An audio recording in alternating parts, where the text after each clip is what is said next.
സ്തെഫാനോസ് അച്ഛൻ അവിടെ ക്ലാരമഠത്തിൽ സിസ്റ്റേഴ്സിന് സഭാവസ്ത്രം നൽകുന്നതിന് വേണ്ടിയിട്ട് അന്ന് വന്നതാണ്. അന്ന് രാത്രിയിൽ അച്ഛൻ ഈ മലയിലേക്ക് നോക്കുമ്പോൾ അവിടെ ഒരു വെളിച്ചം കാണുന്നു.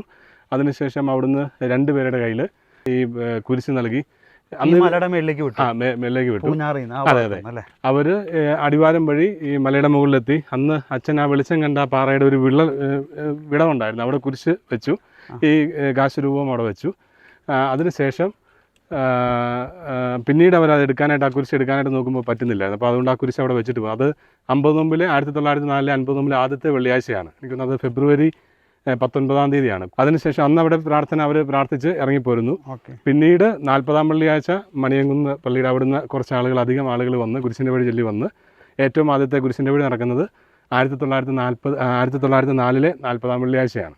അതിനുശേഷം പിന്നീട് 40-ാം ഈ ആദ്യത്തെ വെള്ളി എന്നുള്ളത് മാറി 40-ാം വെള്ളിയാഴ്ചയും പിന്നീട് പുതിയ ഞായറാഴ്ചയുമായി.